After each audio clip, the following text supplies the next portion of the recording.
Hi again. I'm Ed from Ed Talk Today. Watching our favorite sports teams in action is an American tradition.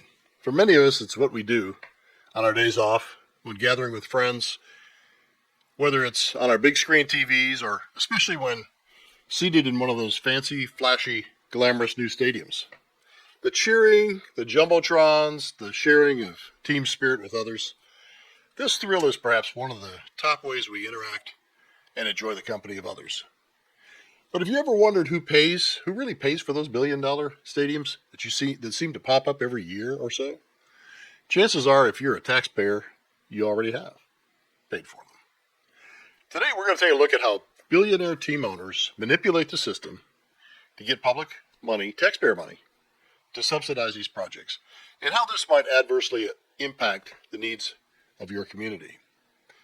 And while taxes and ticket prices keep going up, it's worth noting that presently more than 50 U.S. cities are officially insolvent, according to one recent analysis.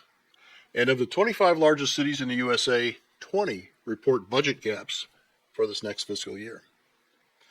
So let's take a look at what's going on in places like Kansas City, Nashville, Washington, D.C., and Buffalo, and some related stories like the demise of the St. Louis Rams. The story of St. Louis Rams is a good place to start. The Edward Jones Dome was built in 1995 using a significant amount of taxpayer fund money. This was an incentive to get the LA Rams, to move to St. Louis, beginning in 1996. Well, the stadium wasn't even paid off when the Rams ultimately left town in 2016. Rams owner Stan Kroenke moved the team to Los Angeles, despite local attempts to keep that franchise in St. Louis. That included a proposed new stadium that would have cost taxpayers another $400 million. This left the city of St. Louis without an NFL team, and I dare say some bitter feelings. The city, county, and state ended up suing the NFL and received a settlement. But that didn't bring the Rams back, and it didn't return the public money that went into maintaining that stadium that today is mostly unused. By the way, I want to mention Super Bowl 34. The Tennessee Titans versus the St. Louis Rams. Perhaps a high point for the St. Louis Rams. It was the only Super Bowl they would ever win, and coincidentally, it was the first and only Super Bowl I ever attended. I didn't have an allegiance to either team, and it was played in the Georgia Dome in Atlanta in 2000. Not St. Louis. Yet my 9-year-old son and I can say to this very day that we saw the NFL team, the St. Louis Rams, win their only Super Bowl, defeating the Tennessee Titans, 23-16. This was a remarkable game in several ways. Rams quarterback Kurt Warner was the star, earning MVP honors for his performance and capping off a Cinderella season.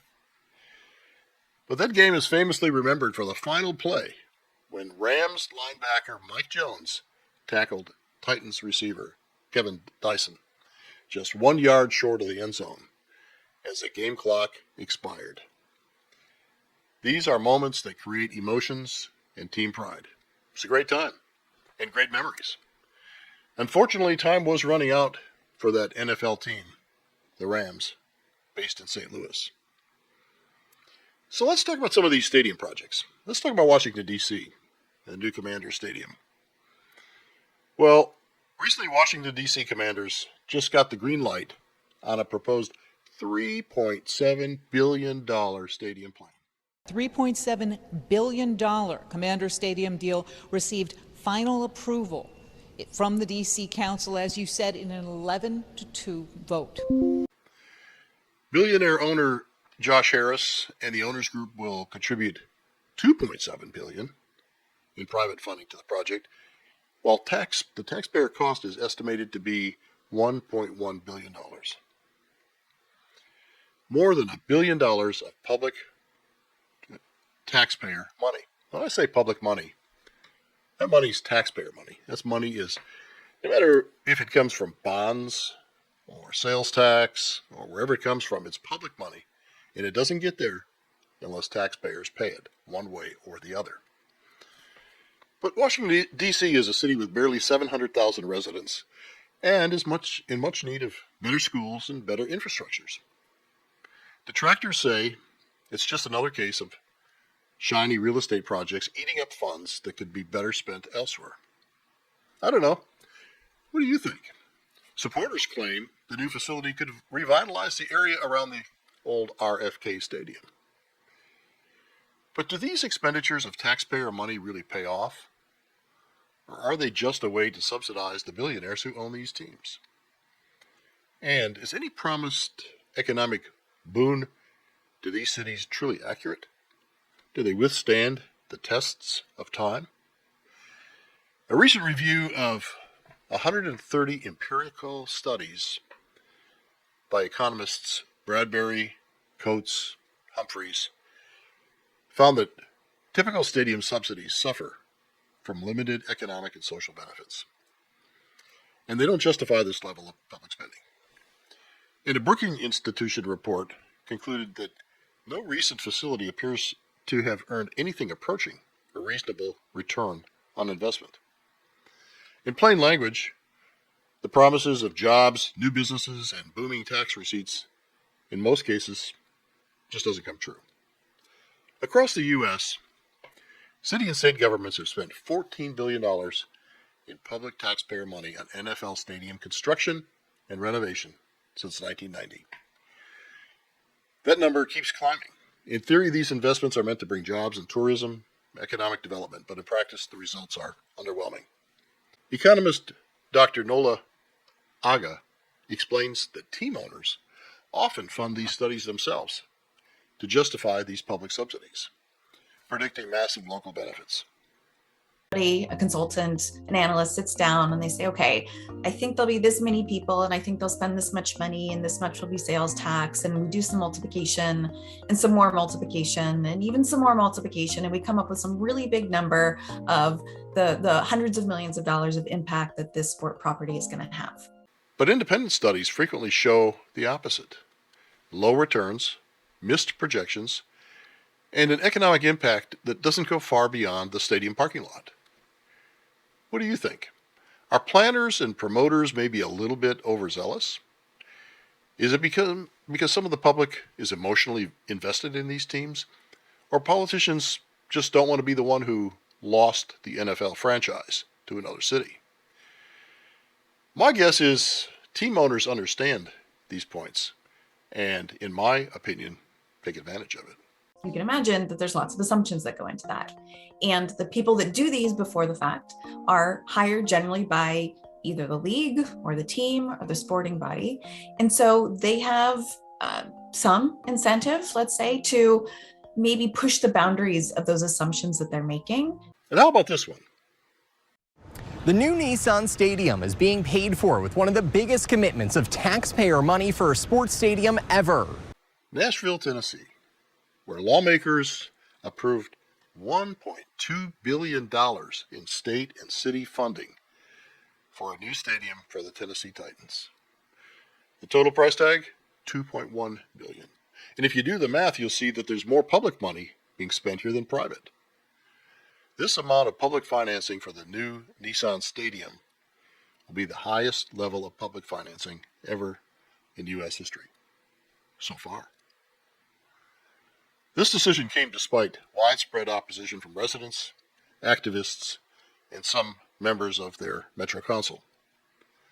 Critics pointed out that local infrastructure, roads, schools, basic services continue to suffer, and yet taxpayer money flows to a team that is privately owned by a billionaire family. Let them fund their own building. Let them find funding. Because we're here struggling with inflation and this traffic. Meanwhile, in Buffalo, New York, a new stadium for the Buffalo Bills, referred to as the new Highmark Stadium, is on track to open for the 2026 NFL season. This stunning rendition of the finished stadium shows what? No covered stadium. For all this money, I found that fascinating. No cover. But the Buffalo Bills' identity is deeply tied to playing in severe weather elements. which many consider a home field advantage. We've seen the snow falling when the Bills were playing.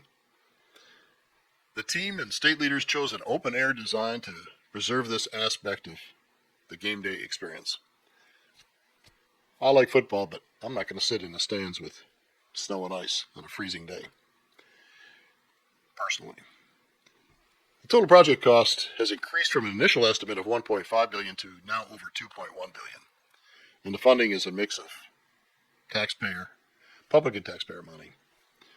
Despite the fact that the Pegula family has an estimated net worth of approximately $8 billion, the owners, and the franchise itself is valued at $6 billion. This project is still sucking $850 million of taxpayer money.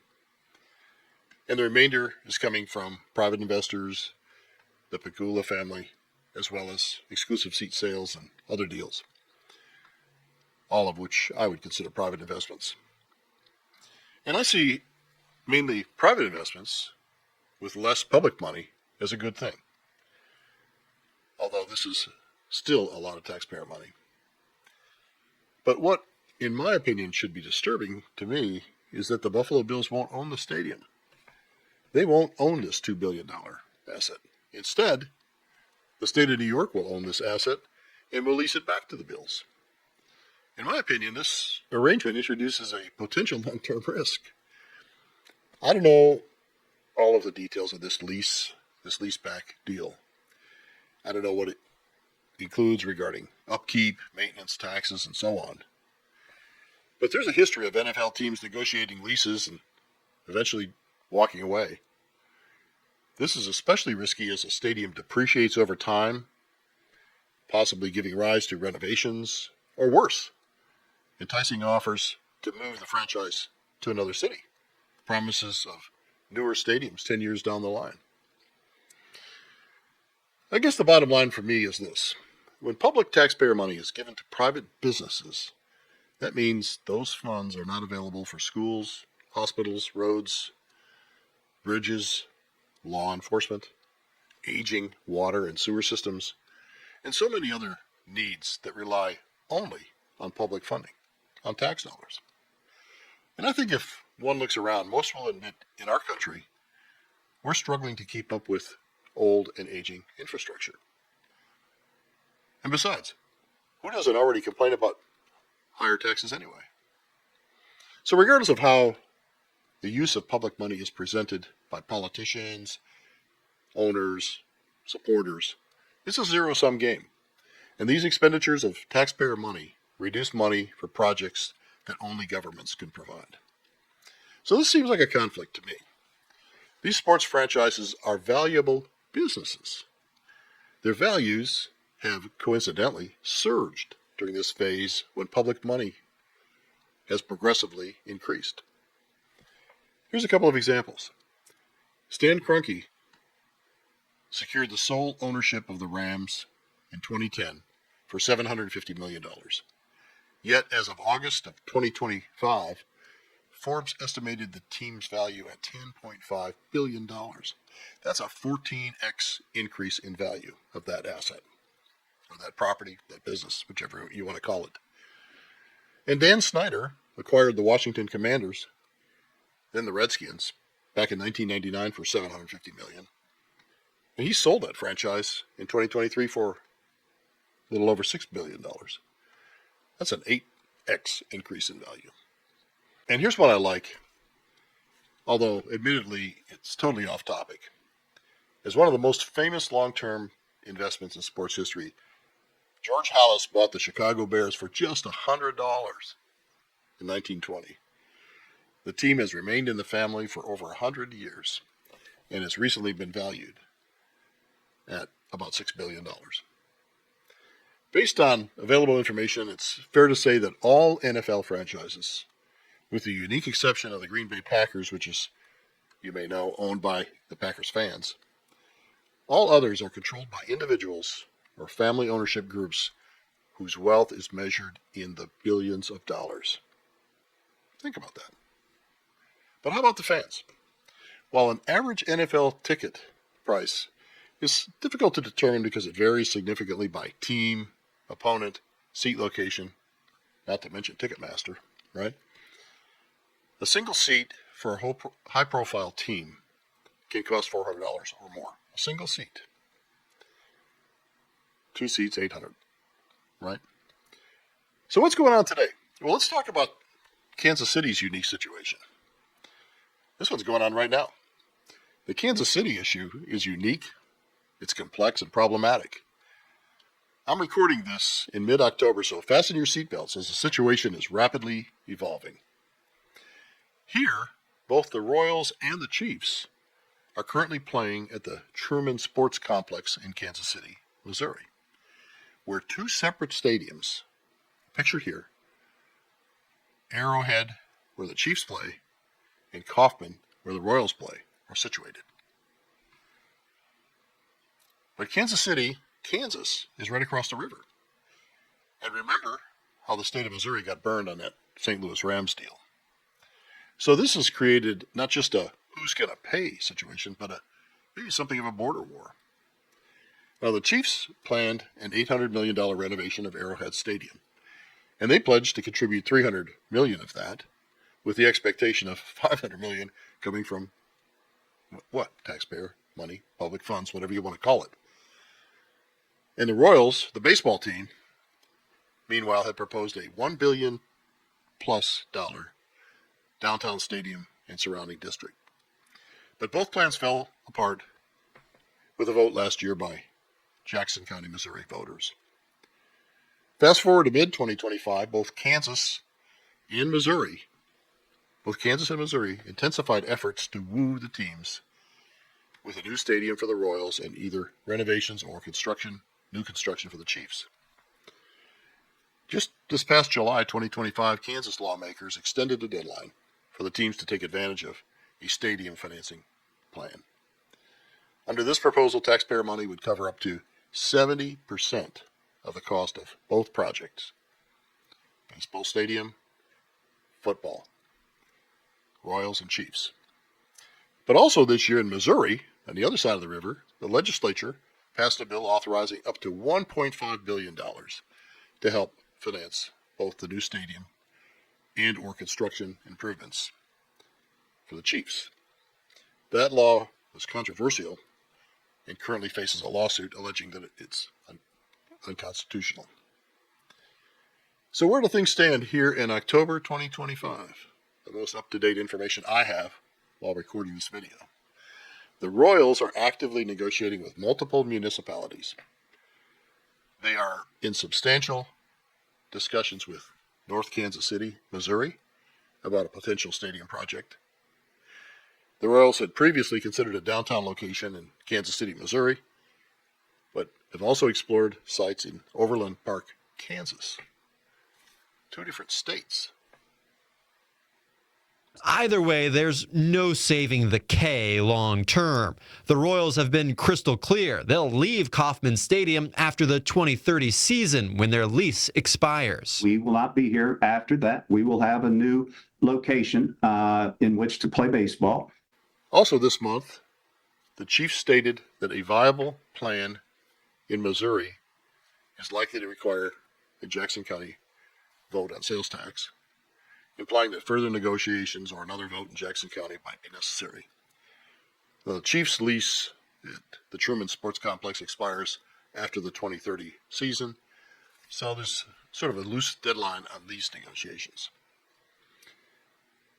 In my opinion, this pay up or move threat may be a common practice, but sadly relies on the emotion of the fans, the objectives of politicians, and just seems grossly unfair and inconsistent with our capitalist public funding versus the private enterprise system.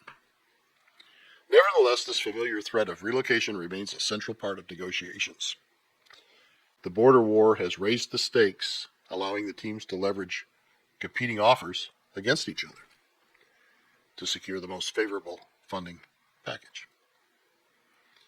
So why do these deals keep getting approved? Is it because teams and team owners tug at civic pride, or the idea of losing a team, like St. Louis did, is a nightmare for fans and local politicians alike. In my opinion, owners exploit that emotion, along with self-financed studies and flashy stadium renderings. They also build escape clauses into their leases, threatening relocation if demands aren't met. It's a game of emotional blackmail, played out in stadium seats and city halls. And what about the fans? They just want to see their team win or lose. Potholes in our roads and underfunded law enforcement may seem a trivial sacrifice to the excitement of that new stadium.